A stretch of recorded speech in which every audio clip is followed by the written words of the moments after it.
Now more than 80 officers failed to turn up to work at Wandsworth prison on the day that terror suspect Daniel Khalif escaped. Now the figures were revealed in the response to a question submitted in Parliament by Rosina Alin Khan, the MP for the local constituency. Well, joining me now is the National Chair of Prison Officers Association. It's Mark Fairhurst. Good afternoon to you, Mark. So your response there, that 80 staff members were not on the job when this happened? It really doesn't surprise me, because the last time I visited Wandsworth, they were locking up 1,600 prisoners and only had 69 prison officers on duty. Out of that figure, you've got to take into account that the prison service works on what they call a 20% non-effective figure to account for annual leave, training and sickness levels.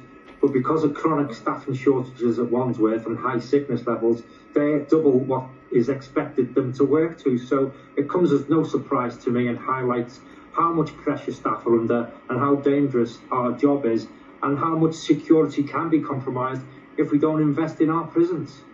So if 80 prison officers didn't turn up, how many people were on shift when this happened, do you think? Well, they should have had in excess of 120 prison officers for the core day during the week, and they had less than 80. So it's similar to my experience the last time I visited Wandsworth. And it's not a case of people not turning up for work. A lot of those are on long-term sickness absence because of the stresses and strains and the pressures that are placed upon them in a chronically understaffed and underfunded prison system. So hang on a second. So trying to do the numbers here. So 40 members of staff were running Wandsworth Prison, an estimate, at the time terror suspect Daniel Khalif was able to escape. That doesn't seem right. No, I would imagine it's more likely to be 80 staff are actually on duty, but 40 staff at least reported sick on that day or were unavailable. But what we must also realise, out of the staff who were on duty, a proportion of those would have been non-prisoner facing roles because they were on restricted duties.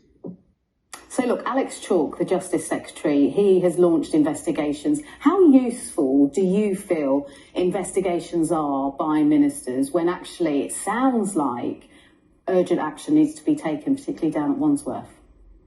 Well, it's all very well and good getting to the root cause of what's gone wrong, but we need investment in our prisons. The reason this has happened is because we don't pay prison officers enough.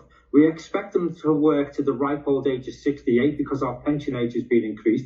And they're working in the most hostile and violent workplace of anywhere in the world, with crumbling infrastructure and prisoners living in squalor. It's a whole host of pressures on staff, which force them to go sick. They're dealing with more and more traumatic incidents, and we're getting more and more cases of PTSD. We need a royal commission into the entire criminal justice system.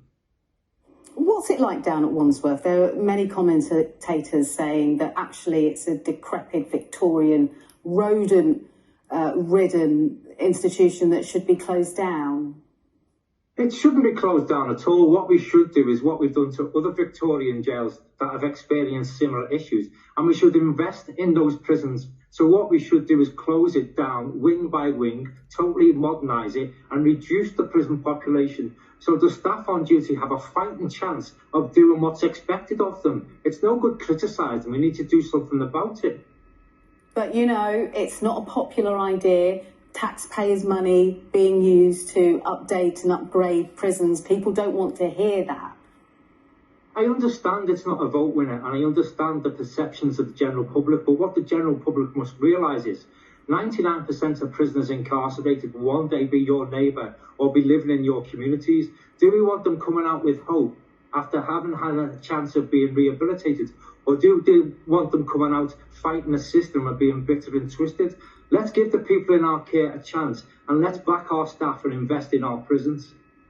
Were you surprised this didn't happen earlier, considering staff not turning up, conditions really bad for those working at Wandsworth? Well, it did happen earlier. It happened in 2019 when a prisoner escaped under the bus. It was a cellular accommodation bus coming in from the courts. So what have we learned since then? Well, nobody seems to be reporting that.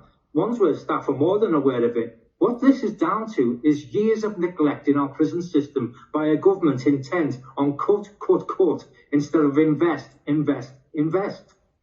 And I suppose rehabilitation too, because what we all want is low prison numbers and low crime, essentially. Yeah, prison staff want to give people in their care a chance to reform their lives. But rehabilitation is just a headline and just a word that the government used to hoodwink the public. This has exposed what's really going on in our prisons, how dangerous our working conditions are, and how much we need to reform the system and invest in the system. And that's why the POA calling for a royal commission, which is a pledge in a Tory party manifesto, which they haven't yet enacted. OK, for now, Mark Fairhurst, good to get your thoughts. Thank you. Thank you.